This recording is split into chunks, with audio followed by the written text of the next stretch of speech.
Hello everybody. Just thought I'd share with you one of my latest build projects. What you're looking at is actually pieces from Little Blue 2 that have been dismantled over the years, the course of 2 years of living in the van and modifications. And what I've got right now going on is I basically have the wood that I was able to find and salvage that I haven't tossed out yet from dismantling parts of Little Blue. Mainly the rear kitchenette area. I thought it was kind of fitting that we're using the same wood that was formerly the kitchenette to make a portable kitchenette, or a chuck station, as some people call them, or chuck box. What we're going to do is actually rig this chuck box to be exactly what we want. And what it's going to allow me to do is carry a portable cooking kitchen with me when I take my trip. I'm planning a fairly large road trip and don't have the funding to be eating out all the time. So the plan is to bring a portable kitchen with me that I can cook the foods I like to eat. Stay tuned and let's see how this develops. Right now, I haven't even cut anything. This is how the pieces were with the L bracket screws and everything else in place.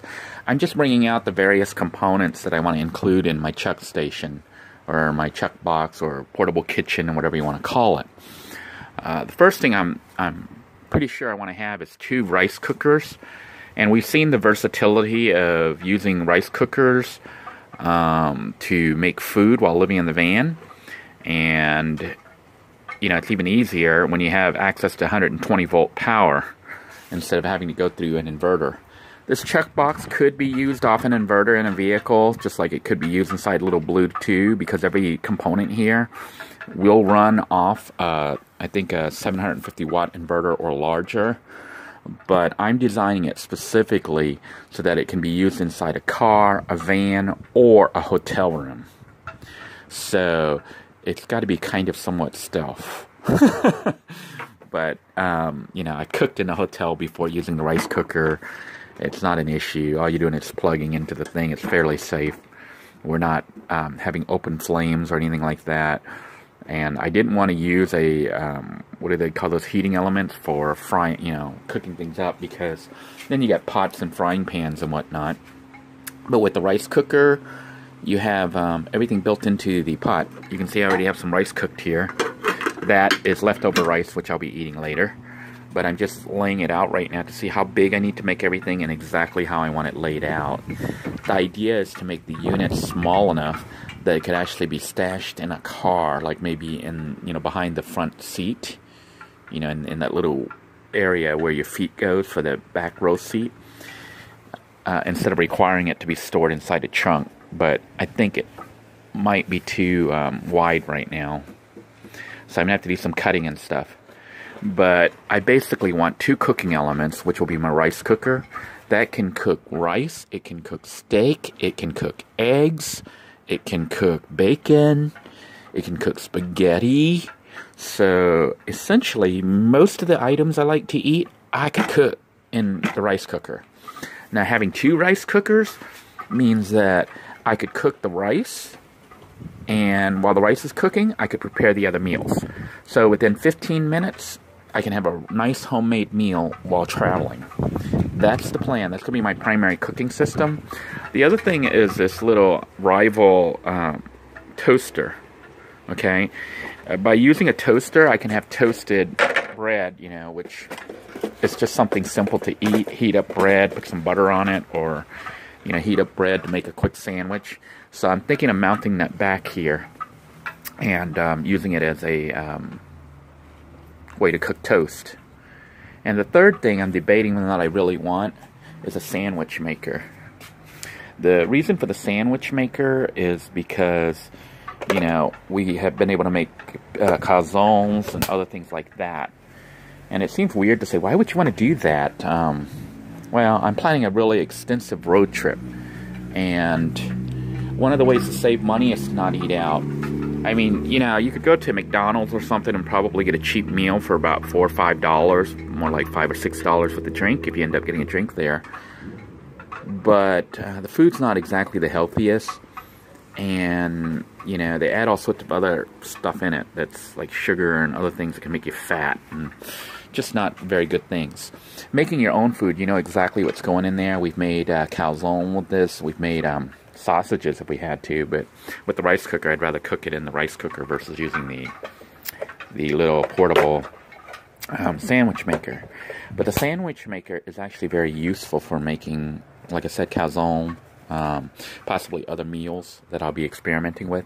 So I'm thinking of including it, and that means, you know, making it so I can store here somehow. Don't know yet. I gotta figure out how I'm going to mount everything so it doesn't fall apart. That might mean, what most likely means I have to move and cut some of these pieces. Right now, the pieces are exactly how they were when I removed them off from Little Blue 2. So what you look at that looks like a build isn't really the build itself. It's what was existing. And I have some wood. The idea is to carry all the cooking appliances in one little case, so it'll be readily accessible.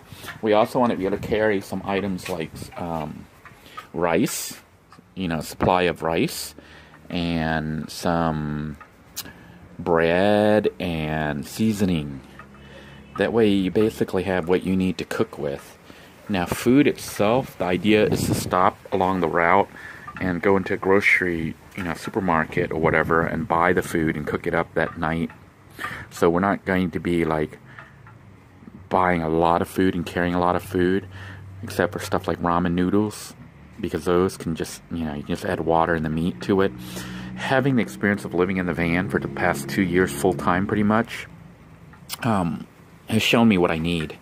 So I'm building this chuck station, or this portable kitchen, specifically to fulfill those needs. And it's designed to basically feed as many people as you want to feed, but in my case it'll be probably about 2 people. So the idea is to have a cooking station that's almost like a regular kitchen, able to provide the food in a timely manner and allow us to eat very well. So stay tuned, and let's build this portable kitchenette. Just thought I'd share with you guys a quick mock-up so far. What I've got is a little section here for the rice cooker. I'm going to need to somehow put beams or something here to hold the rice cookers in place. But what we don't want to do is totally block off the rice cooker, because it has to dissipate heat while it's cooking. So I'm looking at making a beam that comes out here and here as well, or some other solution here to make this work. Meanwhile, on the other side, I actually found this piece of it came from a drawer, which apparently is the perfect size. Isn't that crazy? So I'm probably going to glue this in place. It's a little curved, but that's all right, because the rice cooker, you know, it makes it curve along with the rice cooker, and then I'll separate it from this side, which I am definitely going to have the toaster here so we can make toasted bread. And this can be storage. What I'm thinking is I might make a little type cabinet here to hold things. I haven't figured out what I'm going to put there yet, but maybe salt, pepper, sugar, or even the rice, you know, to carry the rice and other items for cooking. This, I'm going to make it so that I'm debating if I want to make it so you mount it in place or if you can remove it. I might make it so you can remove it. And we're going to put a little side pocket here to hold the sandwich maker. So I just need to cut that off and level it. And up here, I'm going to move these brackets up. Remember, these brackets I didn't put in for this. This was for what the build was before.